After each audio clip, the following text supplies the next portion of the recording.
നമസ്കാരം, ലൈവ് വാർത്തയിലേക്ക് സ്വാഗതം. ഞാൻ പാർവതി. പ്രധാന വാർത്തകൾ. ദേശീയപാത 744-ൽ KSRTC ബസും ബൈക്കും തമ്മിലിടിച്ച് ബൈക്ക് യാത്രികനായ തമിഴ്നാട് സ്വദേശി കൊല്ലപ്പെട്ടു. പുനലൂർ സ്വദേശി വിദ്യാർത്ഥി റാണ പ്രതാപിന്റെ ദുരൂഹമരണം സംബന്ധിച്ച അന്വേഷണം അട്ടിമറിക്കാൻ MP കൊടിക്കുന്നിൽ സുരേഷ് ശ്രമിച്ചുവെന്ന റാണ പ്രതാപിന്റെ പിതാവ്. പ്രതിയെന്ന് ആരോപിക്കുന്ന അമേരിക്കൻ മലയാളിയുമായി പ്രദേശത്തെ വിവിധ രാഷ്ട്രീയ നേതാക്കൾ അടുപ്പം പുലർത്തുന്നുണ്ടെന്നും റാണ പ്രതാപിന്റെ പിതാവ്. യുണൈറ്റഡ് ഫോറം ഓഫ് ബാങ്ക് യൂണിയൻസിന്റെ നേതൃത്വത്തിൽ പത്തനാപുരത്ത് ദേശസാത്കൃത ബാങ്ക് ജീവനക്കാരുടെ ധർണ. ബാങ്കിംഗ് മേഖലയിലെ ഒഴിവുകൾ നികത്തണമെന്നും സ്ഥലം മാറ്റങ്ങൾക്ക് ഏകീകൃത മാനദണ്ഡങ്ങൾ പാലിക്കണമെന്നും ആവശ്യം. KSRTC ബസ് സ്റ്റേഷനിൽ വികസനം നടത്തുന്നതുമായി ബന്ധപ്പെട്ട് നഗരസഭ നേരിടുന്ന സാങ്കേതിക പ്രശ്നം പരിഹരിക്കാൻ സർക്കാർ തലത്തിൽ ചർച്ച നടത്തുമെന്ന് vice chairman S. Biju. KSRTC bus station നഗരസഭയ്ക്ക് വിട്ടുകിട്ടാത്ത സ്ഥലമായതിനാൽ വികസന പ്രവർത്തനങ്ങൾക്ക് പരിമിതിയുണ്ടെന്നും വൈസ് ചെയർമാൻ. ദേശീയപാത 744-ൽ KSRTC ബസും ബൈക്കും കൂട്ടിയിടിച്ച് ബൈക്ക് യാത്രികനായ തമിഴ്നാട് സ്വദേശി കൊല്ലപ്പെട്ടു. മുരുകൻ എന്ന യുവാവാണ് മരിച്ചത്. ദേശീയപാതയിൽ പ്ലാച്ചേരിക്ക് സമീപം വെള്ളിയാഴ്ച രാവിലെയാണ് അപകടമുണ്ടായത്. കൊട്ടാരക്കരയിലെ കടകളിൽ വിതരണം ചെയ്യാനുള്ള പടക്കങ്ങളുമായി എത്തിയ മുരുകൻ ഓടിച്ചിരുന്ന ബൈക്ക് നിയന്ത്രണം വിട്ട് എതിരെ വന്ന KSRTC ബസിൽ ഇടിക്കുകയായിരുന്നു. ബസിന്റെ മുൻചക്രം മുരുകന്റെ ശരീരത്തിലൂടെ കയറിയിറങ്ങി. മുരുകൻ സംഭവസ്ഥലത്ത് വെച്ച് തന്നെ മരണപ്പെട്ടു. രാവിലെ പ്ലാച്ചേരി ഭാഗത്തുകൂടി കടന്നുപോയ വാഹനത്തിൽ നിന്ന് ചോർന്ന ഓയിലിൽ കയറിയാണ് ബൈക്കിന്റെ നിയന്ത്രണം വിട്ടതെന്ന് പറയപ്പെടുന്നു. പുനലൂർ പോലീസ് സ്ഥലത്തെത്തി ഇൻക്വസ്റ്റ് തയ്യാറാക്കി. മൃതദേഹം പോസ്റ്റ്മോർട്ടത്തിന് അയച്ചു. News bureau, Punalur. പുനലൂർ സ്വദേശി വിദ്യാർത്ഥി റാണ പ്രതാപിന്റെ ദുരൂഹ മരണം സംബന്ധിച്ച അന്വേഷണം അട്ടിമറിക്കാൻ MP കൊടിക്കുന്നിൽ സുരേഷ് ശ്രമിക്കുന്നുവെന്ന് റാണ പ്രതാപിന്റെ പിതാവ് ആരോപിച്ചു. പ്രതിയെന്ന് ആരോപിക്കുന്ന അമേരിക്കൻ മലയാളിയുമായി പ്രദേശത്തെ വിവിധ രാഷ്ട്രീയ നേതാക്കൾ അടുപ്പം പുലർത്തുന്നുണ്ടെന്ന് ഇദ്ദേഹം പറഞ്ഞു. മുമ്പും കൊടിക്കുന്നിൽ സുരേഷ് കേസ് അട്ടിമറിക്കാൻ ശ്രമിക്കുന്നുവെന്ന് റാണ പ്രതാപിന്റെ പിതാവ് ആരോപിച്ചിരുന്നു. നിലവിൽ നടന്നുവരുന്ന ക്രൈംബ്രാഞ്ച് അന്വേഷണം ഇഴയുകയാണെന്ന് ആരോപിച്ച് പ്രസാദ് ഹൈക്കോടതിയിൽ ഹർജി സമർപ്പിച്ചിരുന്നു. കേസ് CBI അന്വേഷിക്കണമെന്ന പ്രസാദിന്റെ ആവശ്യം പരിഗണിച്ച് ഹൈക്കോടതി ജഡ്ജി ജസ്റ്റിസ് P. ഉബൈദ് CBIയുടെ നിലപാട് തേടിയ സാഹചര്യത്തിലാണ് കൊടിക്കുന്നിലിനെതിരെ വീണ്ടും ആരോപണവുമായി പ്രസാദ് രംഗത്ത് വന്നത്. വിഷയം ചൂണ്ടിക്കാട്ടി BJP പ്രവർത്തകനായ പ്രസാദ് പ്രധാനമന്ത്രി നരേന്ദ്രമോദിക്കും പരാതി നൽകിയിട്ടുണ്ട്. ഈ പരാതി അന്വേഷിക്കാൻ ആവശ്യപ്പെട്ട് പ്രധാനമന്ത്രിയുടെ ഓഫീസ് സംസ്ഥാന സർക്കാരിന് കൈമാറുകയും അന്വേഷണത്തിന് DGPയെ ചുമതലപ്പെടുത്തുകയും ചെയ്തിരുന്നു. 2011 മാർച്ച് 16-നാണ് റാണ പ്രതാപ് ദുരൂഹ സാഹചര്യത്തിൽ മരണമടഞ്ഞത്. കൂട്ടുകാരുമൊത്ത് നഗരത്തിലെ ബേക്കറിയിൽ ജ്യൂസ് കഴിക്കാൻ കയറിയ റാണ പ്രതാപ് ജ്യൂസ് കഴിക്കും മുമ്പ് തന്നെ കുഴഞ്ഞു വീണ് മരിക്കുകയായിരുന്നു. മെഡിക്കൽ കോളേജിൽ തിരുവനന്തപുരം മെഡിക്കൽ കോളേജിൽ പോസ്റ്റ്മോർട്ടം കൊണ്ടുപോയി അതിന്റെ റിസൾട്ട് ഒരു 7-8 ദിവസം കഴിഞ്ഞപ്പം റിസൾട്ട് കിട്ടിയപ്പം റാണ പ്രതാപ് കുഴഞ്ഞു വീണയുടൻ സംഭവസ്ഥലത്ത് നിന്ന് ഓടിപ്പോയ ലിവിൻ ജോസ്, കോട്ടവട്ടം സ്വദേശി ഷെറിൻ ജോൺ എന്നിവരെ ചോദ്യം ചെയ്യണമെന്ന് ആവശ്യപ്പെട്ട് റാണ പ്രതാപിന്റെ പിതാവ് PS പ്രസാദ് അന്നു തന്നെ പോലീസിൽ പരാതി നൽകിയിരുന്നു. വിഷം ഉള്ളിൽ ചെന്നാണ് കുട്ടി മരിച്ചതെന്ന് പോസ്റ്റ്മോർട്ടം റിപ്പോർട്ടിൽ വ്യക്തമാക്കിയിരുന്നു. സയനൈഡ് പോലെ എന്തോ വിഷമാണ് ഉള്ളിൽ ചെന്നതെന്ന് ഡോക്ടർമാരും അഭിപ്രായപ്പെട്ടിരുന്നു. ഇതെങ്ങനെ കുട്ടിയുടെ ഉള്ളിൽ ചെന്നുവെന്ന് കണ്ടെത്താൻ ഓടിപ്പോയവരെ ചോദ്യം ചെയ്യേണ്ടതുണ്ട്. എന്നാൽ ഇതുവരെ ഫലപ്രദമായ ഒരു ചോദ്യം ചെയ്യൽ നടന്നിട്ടില്ലെന്ന് പ്രസാദ് പറഞ്ഞു. പ്രസാദിന്റെ അയൽവാസിയും വർഷങ്ങളായി ശത്രുതയുള്ള ആളുമായ അമേരിക്കൻ മലയാളി കോശി സാം നടത്തിയിരുന്ന പ്രാർത്ഥനാ കേന്ദ്രത്തിലെ അന്തേവാസികളായിരുന്നുവത്രേ ഓടിപ്പോയ കുട്ടികളും കുടുംബവും. കുടുംബപരമായ ശത്രുത തീർക്കാൻ കോശി സാം കുട്ടികളെ ഉപയോഗിച്ച് ആസൂത്രണം ചെയ്തതാണ് കുട്ടിയുടെ കൊലപാതകമെന്നാണ് പ്രസാദ് ആരോപിക്കുന്നത്. കോശി സാമുമായി കൊടിക്കുന്നിൽ സുരേഷ് അടുത്ത ബന്ധം പുലർത്തിയിരുന്നുവെന്നാണ് പ്രസാദ് പറയുന്നത്. കോശി സാമിനെ സംരക്ഷിക്കാൻ കൊടിക്കുന്നിൽ സുരേഷ് ഇടപെട്ടുവെന്നാണ് പ്രസാദിന്റെ ആരോപണം. പല രാഷ്ട്രീയക്കാരും അല്ലാത്ത ഈ അമേരിക്കക്കാരുടെ സ്ഥിരം ആൾക്കാരാണ്. അവിടെ സ്ഥിരം വരുന്ന ആളാണ്. കൊടിക്കുന്നിൽ സുരേഷ് MP എന്ന് പറഞ്ഞ ആള് MP ബോർഡ് വെക്കാതെ പല ദിവസങ്ങളിൽ രാത്രി കയറി പോകുന്നത് ഞങ്ങൾക്ക് മാത്രമേ കാണാൻ പറ്റും. അവിടെ കയറി കൂടി MLA അറിയാമോ? MLA വളരെ അവിടെ മേളിൽ എന്റെ വീടേ ഉള്ളൂ. വേറെ അങ്ങനെയൊന്നും അവിടെ ആരും ഇറങ്ങുന്നില്ല രാത്രി. ഇയാൾ എപ്പോഴും വന്ന് കയറി പോകുന്നത് എനിക്കറിയാം. കോശി സാം പ്രാർത്ഥനാ കേന്ദ്രം എന്ന പേരിൽ നടത്തിയിരുന്ന കോവനന്റ് മിനിസ്ട്രീസ് ഓഫ് ഇന്ത്യ എന്ന സ്ഥാപനത്തിൽ പെൺവാണിപ്പം അടക്കമുള്ള കാര്യങ്ങളാണ് നടന്നിരുന്നതെന്ന് പ്രസാദ് പറയുന്നു. ഇവിടെ കൊടിക്കുന്നിൽ സുരേഷ് നിത്യസന്ദർശകനായിരുന്നു അത്രേ. കോവനന്റ് മിനിസ്ട്രീസ് ഓഫ് ഇന്ത്യ അവിടെ നടക്കുന്ന സംഭവം എന്ന് പറഞ്ഞാൽ സ്ത്രീകളുമായിട്ട് ബന്ധപ്പെട്ട നേരമാണ് നടക്കുന്നത്. വാണിപ്പം പോലുള്ള കാര്യം നടക്കുന്നു. ശരിയായിരിക്കും. ഇപ്പം പിന്നെന്താണ് താങ്കൾക്ക് അവരുമായിട്ട് എതിർപ്പുണ്ട്, വർഷങ്ങളായിട്ട് എതിർപ്പുണ്ട്, അതുകൊണ്ടൊക്കെ. പക്ഷെ ഇങ്ങനെ ഒരു അല്ലല്ല അങ്ങനല്ല. ഇത് പല സ്ത്രീകളും വന്ന് വാഹനങ്ങളിൽ വന്ന് ഇറങ്ങി പോകുന്നത് കാണുന്നുണ്ട്. നമ്മൾ സ്ഥിരം കാണുന്നതാണ്. അതാണ് എല്ലാവരും കാണുന്നത്. അവിടെ ഒഴിഞ്ഞൊരു ഭാഗമാണ്. അവിടെ അങ്ങനെ ലൈറ്റ്, ഈ സ്ട്രീറ്റ് ലൈറ്റ് പോലും ഇല്ലായിരുന്നു. നമ്മളിങ്ങനെ ഇടയ്ക്കിടയ്ക്ക് ഇറങ്ങി പോകുമ്പോഴാണ് ഇങ്ങനെയുള്ള കക്ഷികൾ വരും. ഇതുപോലെ MP എന്ന് പറഞ്ഞ ബോർഡ് വെക്കാതെ വണ്ടിക്കകത്ത് കൊടിക്കുന്നിൽ സുരേഷ് കയറി പോകും. അങ്ങനെ പല പല കാര്യങ്ങൾ നമ്മൾ കാണുന്ന സ്ഥിരം കാണുന്നതായിരിക്കും. അടുത്തിടയ്ക്ക് ഈ സംഭവത്തിന് മുമ്പ് വരെ അയാൾ അമേരിക്കയിൽ വന്ന സമയത്തുണ്ടായിരുന്നു. പിന്നെ വന്നിട്ടില്ല. അതിനുശേഷം ഇയാൾ അമേരിക്കയിൽ പോയി. അത് കഴിഞ്ഞ് പിന്നെ വന്നിട്ടില്ല. 3 വർഷമായി പോയിട്ടില്ല. പിന്നെ വന്നിട്ടില്ല. ഞാൻ ഇയാളെ പേര് വെച്ച് ഈ പിള്ളേരുടെ പ്രാന്തികരുതാന്ന് വെച്ച് കാരണം വെച്ച് തന്നെ നമ്മൾ പരാതി കൊടുത്തത്. CBI അന്വേഷണം ആവശ്യപ്പെട്ടു ഹർജി കൊടുത്തപ്പോൾ അത് ക്രൈംബ്രാഞ്ച് ഉണ്ണിരാജ എന്ന് പറഞ്ഞ ഒരു SP SP എന്നാൽ ഈ ഹെഡ്ക്വാർട്ടേഴ്സിലെ ക്രൈംബ്രാഞ്ച് SP അല്ല, ജില്ലാ ക്രൈംബ്രാഞ്ച് അല്ല, പുള്ളി ഇതിനായിട്ട് നിയമിച്ച് അങ്ങനെ പുള്ളി ഒരു മാസം കഴിയുമ്പോഴത്തേക്കും പുള്ളി ഇവിടെ വന്ന് കുറച്ച് പോലീസുകാരൊക്കെ വന്ന് ഇടയ്ക്കിടയ്ക്ക് വരും. അങ്ങനെ എല്ലായിരുന്നു സംഭവം. കുറച്ച് ആളിങ്ങനെ ഈ പിള്ളേരെ ഞങ്ങളെല്ലാ കാര്യം ഈ പറഞ്ഞ കാര്യങ്ങളെല്ലാം ഞങ്ങൾ കറക്റ്റായിട്ട് പറയുന്നുണ്ട്. കുടിക്കുന്ന സുരേഷിന്റെ പേര് ഉൾപ്പെടെ പറഞ്ഞു. പക്ഷേ ഇപ്പം അറിയുന്നത് ആ മൊഴിക്കകത്തൊന്നും കുടിക്കുന്ന സുരേഷിന്റെ പേരില്ല. ഞങ്ങൾ പറഞ്ഞിരുന്ന കാര്യം അതൊക്കെ കുടിക്കുന്ന സുരേഷിന്റെ പേര് പറഞ്ഞത്, ആ പേരൊന്നും പിന്നില്ല.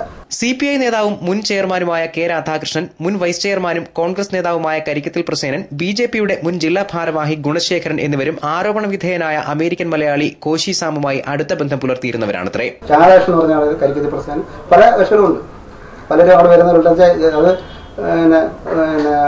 ഇവിടെ തന്നെ ഉണ്ടാകുന്നത് ചമ്മന്തി തന്നുള്ളൊരു ഗുണശേഖരൻ എന്ന് പറഞ്ഞു, പിന്നെ ഗോപിട്ടുള്ള അയാൾ ഇവിടുത്തെ ആളായിരുന്നു. അങ്ങനെ പലരും ഉണ്ട്. എല്ലാ പാർട്ടിക്കാരും ഉണ്ട്. അത് ഇന്ന പാർട്ടി ഞാൻ പറയുന്നില്ല. എല്ലാ പാർട്ടി മെയിനായിട്ട് കുടിക്കുന്ന സുരേഷായിരുന്നു. റാണാ പ്രതാപിന്റെ മരണം അന്വേഷിക്കണമെന്നാവശ്യപ്പെട്ട് രൂപം കൊടുത്ത ആക്ഷൻ കൌൺസിലിന്റെ ചെയർമാനായിരുന്ന കോൺഗ്രസ് നേതാവ് ഒമേഗ രാജൻ പിന്മാറിയതിലും ദുരൂഹതയുണ്ടെന്ന് പ്രസാദ് പറയുന്നു. ആക്ഷൻ കൌൺസിലിൽ എല്ലാ രാഷ്ട്രീയ പാർട്ടികളും ചേർന്നായിട്ട് കോൺഗ്രസിലെ ഒമേഗ രാജൻ എന്ന് പറഞ്ഞ അയാളായിരുന്നു ചെയർമാനായിട്ട് തെരഞ്ഞെടുത്തു.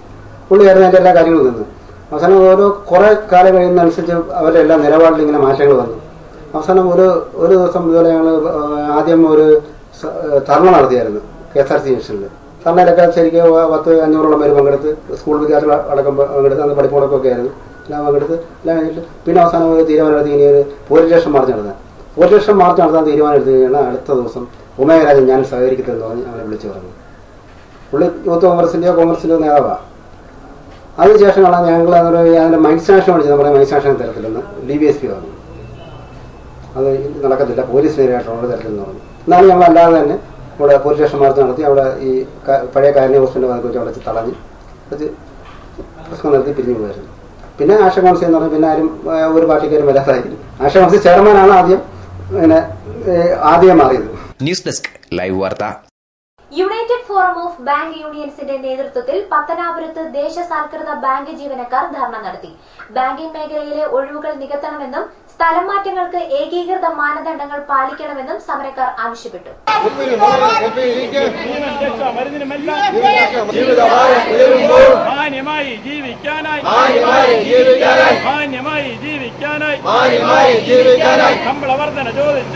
ബാങ്കിംഗ് മേഖലയിലെ പ്രശ്നങ്ങൾ പരിഹരിക്കുക, വേതന കരാറിലെ കാലതാമസം ഒഴിവാക്കുക തുടങ്ങിയ ആവശ്യങ്ങൾ ഉന്നയിച്ചാണ് പത്തനാപുരം മേഖലയിലെ ദേശസാൽകൃത ബാങ്ക് ജീവനക്കാർ UFBUവിന്റെ നേതൃത്വത്തിൽ പത്തനാപുരം SBTക്ക് മുന്നിൽ ധർണ നടത്തിയത്. ബാങ്കിംഗ് മേഖലയിലെ ഒഴിവുകൾ നികത്തുക, സ്ഥലമാറ്റങ്ങൾക്ക് ഏകീകൃത മാനദണ്ഡം പാലിക്കുക തുടങ്ങിയ ആവശ്യങ്ങളും സമരക്കാർ ഉന്നയിച്ചു. സംഘടനയുടെ പത്തനാപുരം മേഖലാ കമ്മിറ്റി ചെയർമാൻ ബിജു പ്രതിഷേധ ധർണ ഉദ്ഘാടനം ചെയ്തു. ബാങ്കിംഗ് മേഖല നേരിടുന്ന കിട്ടാക്കടകളുടെയും ബാങ്കുകൾ സ്വകാര്യവൽക്കരണത്തിനെതിരെയും ബാങ്കുകൾ ജീവനക്കാരുടെ ശമ്പള പരിഷ്കരണത്തിനെതിരെയും IBA മാനേജ്മെന്റ് നിലപാട് തെറ്റായ രീതിയിൽ മുമ്പോട്ട് കൊണ്ട് ഭാഗമായിട്ട് ബാങ്കിംഗ് ജീവനക്കാർ സമരമുഖത്തിലോട്ട് പോകാനുള്ള ഒരു പാതയുടെ നീക്കമായിട്ട് ഇന്നിവിടെ കൂടിയ പ്രകടനം ഇന്നതിന്റെ സൂചനയാണ്. ഈ സമരവും മറ്റു കാര്യങ്ങളും കണ്ട് പഠിച്ചില്ലെങ്കിൽ ബാങ്ക് ജീവനക്കാർ അനിശ്ചിതകാല സമരമായിട്ട് മുമ്പോട്ട് പോകാനാണ് ആഗ്രഹിക്കുന്നത്. സംഘടനാ സെക്രട്ടറി ഹരികൃഷ്ണൻ അടക്കം നിരവധി പേർ സംസാരിച്ചു. News bureau, Pathanapuram. Punalur KSRTC bus സ്റ്റേഷനിൽ പുതുതായി നിർമ്മിച്ച വിശ്രമ കേന്ദ്രം 19-ന് തുറന്നുകൊടുത്തു. നഗരസഭാ ചെയർപേഴ്സൺ രാധാമണി വിജയാനന്ദ് വാർത്താസമ്മേളനത്തിലാണ് ഇക്കാര്യം അറിയിച്ചത്. രാജ്യസഭാംഗങ്ങളായ KN ബാലഗോപാൽ, MP അച്യുതൻ എന്നിവരുടെ ഫണ്ടുകളിൽ നിന്നുള്ള 30 ലക്ഷം രൂപ ഉപയോഗിച്ചാണ് KSRTC സ്റ്റാൻഡിൽ യാത്രക്കാർക്കായി വിശ്രമ കേന്ദ്രം നിർമ്മിച്ചത്. 19-ന് വൈകിട്ട് 3 മണിയോടെ നടക്കുന്ന സമ്മേളനത്തിൽ KN ബാലഗോപാലും MP അച്യുതനും ചേർന്ന് വിശ്രമ കേന്ദ്രം ഉദ്ഘാടനം ചെയ്യും. Punalur MLA advocate K. Raju ചടങ്ങിൽ അധ്യക്ഷനാവും. നഗരസഭാ ചെയർപേഴ്സൺ രാധാമണി വിജയാനന്ദ് സ്വാഗതം പറയും. ജില്ലാ panchayat president S. Jayamohan, KPCC vice president Bharathipuram Sasi, മുൻ MLAമാരായ PS. സുപാൽ, പുനലൂർ മധു, CPM ജില്ലാ സെക്രട്ടേറിയറ്റ് അംഗം ജോർജ് മാത്യു തുടങ്ങിയവർ ചടങ്ങിൽ പങ്കെടുക്കും. News bureau, Punalur. KSRTC bus സ്റ്റേഷനിൽ വികസനം നടത്തുന്നതുമായി ബന്ധപ്പെട്ട് നഗരസഭ നേരിടുന്ന പ്രശ്നം പരിഹരിക്കാൻ സർക്കാർ തലത്തിൽ ചർച്ച നടത്തുമെന്ന് വൈസ് ചെയർമാൻ S. ബിജു പറഞ്ഞു. KSRTC ബസ് സ്റ്റേഷൻ നഗരസഭയ്ക്ക് വിട്ടുകിട്ടാത്ത സ്ഥലമായതിനാൽ വികസന പ്രവർത്തനങ്ങൾ നടത്താൻ പരിമിതിയുണ്ടെന്ന് അദ്ദേഹം ചൂണ്ടിക്കാട്ടി. 3.5 കോടിയോളം രൂപയാണ് ബസ് സ്റ്റാൻഡിന്റെ വികസനത്തിനായി ചെലവഴിക്കപ്പെട്ടത്. ഇതിൽ 3 കോടിയോളം നഗരസഭയാണ് നടത്തിയത്. എന്നാൽ ഇതിന്റെ ഉടമസ്ഥാവകാശം നഗരസഭയ്ക്ക് വിട്ടുകിട്ടിയിട്ടില്ല. അതിനാൽ സാങ്കേതികമായി ഇവിടെ വികസനം നടത്തുന്നതിന് പരിമിതികളുണ്ട്. സർക്കാർ തലത്തിൽ ഒരു ചർച്ചയിലൂടെ പ്രശ്നം പരിഹരിക്കാമെന്നാണ് കരുതുന്നത്. MLA advocate K. രാജുവുമായി ചേർന്ന് സർക്കാർ തല യോഗം വിളിച്ച് ഇക്കാര്യത്തിൽ ധാരണയുണ്ടാക്കാമെന്നാണ് കരുതുന്നതെന്നും S. ബിജു പറഞ്ഞു. ഇവിടെ ഏതാണ്ട് 3.5 കോടിയോളം രൂപയാണ്. 1/2 കോടിയോളം രൂപ MP MLA ഫണ്ടും ബാക്കി ഏതാണ്ട് 3 കോടിയോളം രൂപ നഗരസഭയുമാണ് KSRTC ബസ് സ്റ്റാൻഡിന്റെ വികസനത്തിന് വേണ്ടി മുടക്കിയിട്ടുള്ളത്. എന്നാൽ ഇതിന്റെ ഉടമസ്ഥതയെ സംബന്ധിച്ച് KSRTCയുമായി ഒരു തർക്കം നിലനിൽക്കുന്നത് കൊണ്ടാണ് അത് പൂർണ്ണമായ അർത്ഥത്തിൽ പ്രവർത്തിപ്പിക്കാൻ കഴിയാത്തത്. ആ തർക്കം നിലനിൽക്കുന്നത് മൂലം നിർമ്മാണം പൂർത്തീകരിച്ച ഭാഗങ്ങൾ കേടുപാടുകൾ വരികയും ഉപയോഗപ്രദമല്ലാതെ കിടക്കുകയും ചെയ്യുന്ന സാഹചര്യം ഒഴിവാക്കുന്നതിനു വേണ്ടി ബഹുമാനപ്പെട്ട MLA അഡ്വക്കേറ്റ് K. രാജുവിന്റെ മധ്യസ്ഥതയിൽ ഗവൺമെന്റ് തലത്തിൽ ആലോചനാ യോഗം നടത്തിക്കൊണ്ട് ഒരു തീരുമാനത്തിലേക്കെത്താൻ നഗരസഭ മുൻകൈയെടുക്കുകയാണ്. ആ ചർച്ചയിലൂടെ രൂപപ്പെടുന്ന ഏത് തീരുമാനമായാലും അത് നഗരസഭ ഐകകണ്ഠേന അംഗീകരിച്ചുകൊണ്ട് തന്നെ KSRTC ബസ് സ്റ്റാൻഡിന്റെ സജീവമായിട്ടുള്ള പ്രവർത്തനം ഉറപ്പാക്കും. KSRTC ബസ് സ്റ്റാൻഡും പൊതുജനങ്ങളുടെ താൽപര്യാർത്ഥം പ്രവർത്തിക്കേണ്ട ഒരു കേന്ദ്രമാണ്. എന്നാൽ നഗരസഭയെ സംബന്ധിച്ച് സാങ്കേതികമായ ഒരു പ്രശ്നം KSRTC നഗരസഭയ്ക്ക് വിട്ടുകിട്ടിയിട്ടുള്ള സ്ഥാപനമല്ല എന്നുള്ളതാണ്. ഗവൺമെന്റ് ആശുപത്രിയും സ്കൂളുകളുമെല്ലാം നഗരസഭയ്ക്ക് വിട്ടുകിട്ടിയ സ്ഥാപനമായതുകൊണ്ട് വികസന ഫണ്ട് അവിടെ മുടക്കാൻ കഴിയും. എന്നാൽ KSRTC ഇലക്ട്രിസിറ്റി ബോർഡ് ഇത്തരം കോർപ്പറേഷനുകൾ നഗരസഭയുടെ നിയന്ത്രണത്തിലല്ല, വിട്ടുകിട്ടിയ സ്ഥാപനമല്ല എന്നുള്ളതുകൊണ്ട് ഫണ്ട് വിനിയോഗിക്കുന്നതിന് സാങ്കേതികമായ ബുദ്ധിമുട്ടുകളുണ്ട്. അങ്ങനെ സാങ്കേതികമായ ബുദ്ധിമുട്ടുള്ള സ്ഥലത്താണ് ഫണ്ട് വിനിയോഗിച്ചത് എന്നുള്ളത് കൊണ്ടാണ് ഗവൺമെന്റ് തലത്തിൽ തീരുമാനമുണ്ടാകേണ്ട ഒരു പ്രശ്നം നിലനിൽക്കുന്നത്. News bureau, Punalur. ജീവിത വിജയത്തിന് സിലബസിന് പുറത്തുള്ള പഠനം അനിവാര്യമാണെന്ന് നോവലിസ്റ്റ് ബെന്യാമിൻ അഭിപ്രായപ്പെട്ടു. പുനലൂർ സെന്റ് തോമസ് സ്കൂളിൽ നടന്ന സാംസ്കാരിക സമ്മേളനം ഉദ്ഘാടനം ചെയ്ത് സംസാരിക്കുകയായിരുന്നു അദ്ദേഹം.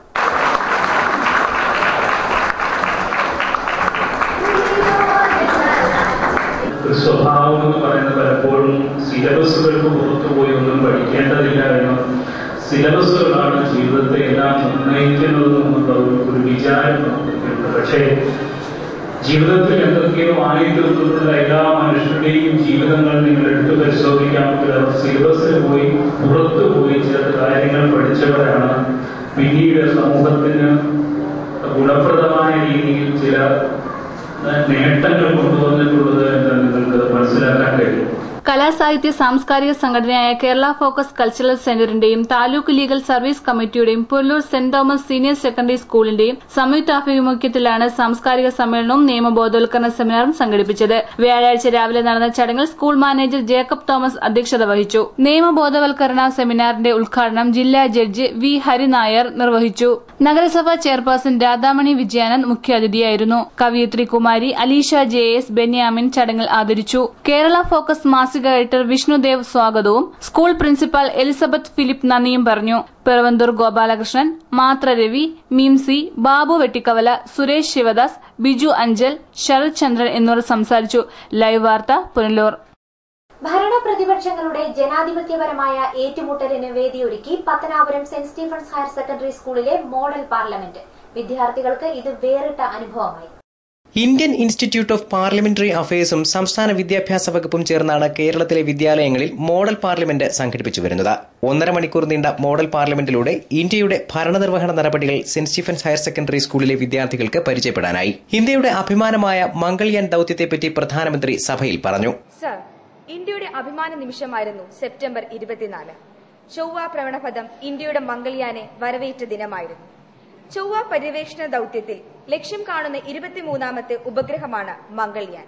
പ്രസിഡന്റും സ്പീക്കറും പ്രതിപക്ഷ നേതാവും സഹമന്ത്രിമാരും സഭാംഗങ്ങളുമെല്ലാം അണിനിരന്ന മോഡൽ പാർലമെന്റ് ഇന്ത്യൻ ജനാധിപത്യത്തിന്റെ പരിച്ഛേദമായി മാറുകയായിരുന്നു. പ്രസിഡന്റിന്റെ നയപ്രഖ്യാപനവും അനുശോചന സമ്മേളനവും സത്യപ്രതിജ്ഞാ ചടങ്ങും ചോദ്യോത്തരവേളയും ശ്രദ്ധ ക്ഷണിക്കലും അടിയന്തര പ്രമേയവും നിയമനിർമ്മാണവുമെല്ലാം മോഡൽ പാർലമെന്റിലൂടെ വിദ്യാർത്ഥികൾ അവതരിപ്പിച്ചു. ഇന്ത്യയുടെ പാർലമെന്ററി സമ്പ്രദായത്തെപ്പറ്റിയും ഭരണനിർവഹണ പ്രക്രിയകളെപ്പറ്റിയും വിദ്യാർത്ഥികളിൽ അവബോധം സൃഷ്ടിക്കുന്നതിനായാണ് ഹയർ സെക്കൻഡറി തലത്തിൽ മോഡൽ പാർലമെന്റുകൾ സംഘടിപ്പിക്കുന്നതെന്ന് മുഖ്യ സംഘാടകയും അധ്യാപികയുമായ വിജി വർഗീസ് പറഞ്ഞു. പാർലമെന്റിലെ നടപടിക്രമങ്ങൾ പറ്റി നമ്മുടെ കുട്ടികൾ അവർ നാളത്തെ പൌരന്മാരാണ്. നമ്മുടെ ജനാധിപത്യം സംരക്ഷിക്കപ്പെടുന്നത്, ജനാധിപത്യത്തിന്റെ ശ്രീകോവിലാണ് പാർലമെന്റ്. അവിടുത്തെ നടപടിക്രമങ്ങൾ അറിയുന്നതിന് വേണ്ടി, അവരെ ബോധവൽക്കരിക്കുന്നതിന് വേണ്ടിയാണ് ഇങ്ങനെയൊരു പാർലമെന്റ് മത്സരം ഇവിടെ സംഘടിപ്പിച്ചത്.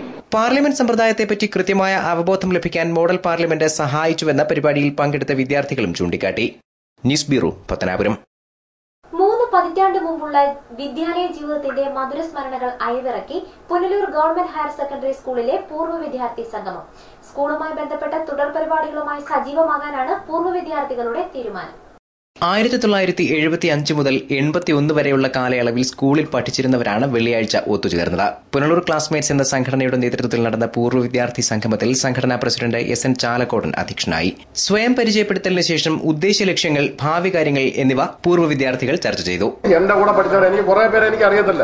ഇപ്പോഴും അദ്ദേഹത്തിനൊക്കെ ഞാൻ ഇങ്ങനെ നോക്കുക, ഇതെല്ലാം എന്റെ കൂടെ പഠിച്ചു തന്നെ ആണോ? സത്യം പറഞ്ഞു ഇവിടെ വന്നപ്പോഴാണ് ഞങ്ങളെ കുറെ പേരെ നമുക്കല്ല ജൂബിയെ ഇങ്ങനെ ആശയവിനെയൊക്കെ എനിക്ക് നല്ല പരിചയം. ഞങ്ങളെല്ലാവരും കൂടെ പുറ ബെഞ്ചിലാണ് ഇദ്ദേഹത്തിനെ കാണിച്ചുകൊണ്ടിരുന്നത്. പിന്നെ ന്യൂസ് ബ്യൂറോ, പുനലൂർ.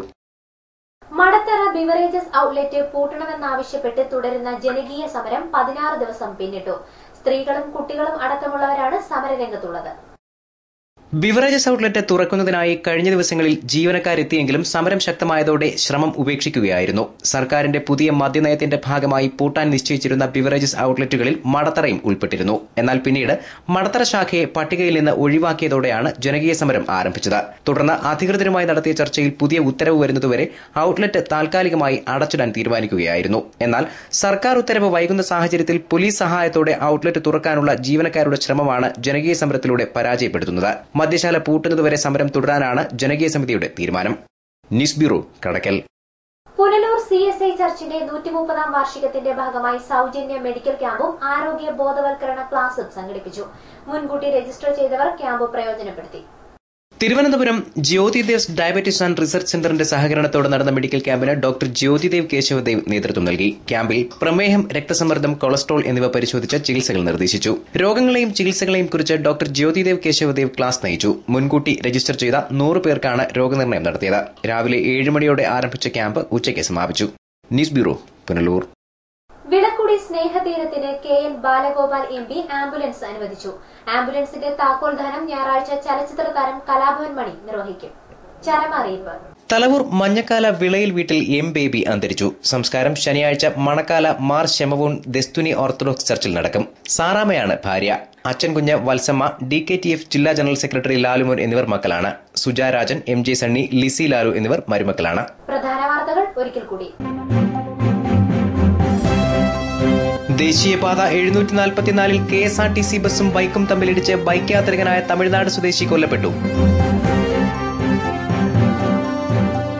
പുനലൂർ സ്വദേശി വിദ്യാർത്ഥി റാണ പ്രതാപിന്റെ ദുരൂഹമരണം സംബന്ധിച്ച അന്വേഷണം അട്ടിമറിക്കാൻ MP കൊടിക്കുന്നിൽ സുരേഷ് ശ്രമിച്ചുവെന്ന റാണ പ്രതാപിന്റെ പിതാവ്. പ്രതിയെന്ന് ആരോപിക്കുന്ന അമേരിക്കൻ മലയാളിയുമായി പ്രദേശത്തെ വിവിധ രാഷ്ട്രീയ നേതാക്കൾ അടുപ്പം പുലർത്തുന്നുണ്ടെന്നും റാണ പ്രതാപിന്റെ പിതാവ്. യുണൈറ്റഡ് ഫോറം ഓഫ് ബാങ്ക് യൂണിയൻസിന്റെ നേതൃത്വത്തിൽ പത്തനാപുരത്ത് ദേശസാത്കൃത ബാങ്ക് ജീവനക്കാരുടെ ധർണ. ബാങ്കിംഗ് മേഖലയിലെ ഒഴിവുകൾ നികത്തണമെന്നും സ്ഥലം മാറ്റങ്ങൾക്ക് ഏകീകൃത മാനദണ്ഡങ്ങൾ പാലിക്കണമെന്നും ആവശ്യം. KSRTC ബസ് സ്റ്റേഷനിൽ വികസനം നടത്തുന്നതുമായി ബന്ധപ്പെട്ട് നഗരസഭ നേരിടുന്ന സാങ്കേതിക പ്രശ്നം പരിഹരിക്കാൻ സർക്കാർ തലത്തിൽ ചർച്ച നടത്തുമെന്ന് vice chairman S Biju. KSRTC bus station നഗരസഭയ്ക്ക് വിട്ടുകിട്ടാത്ത സ്ഥലമായതിനാൽ വികസന പ്രവർത്തനങ്ങൾക്ക് പരിമിതിയുണ്ടെന്നും വൈസ് ചെയർമാൻ. വാർത്തകൾ സമാപിക്കുന്നു. കൂടുതൽ വാർത്തകൾക്കും ദൃശ്യങ്ങൾക്കും www.livevarta.com സന്ദർശിക്കുക. നമസ്കാരം.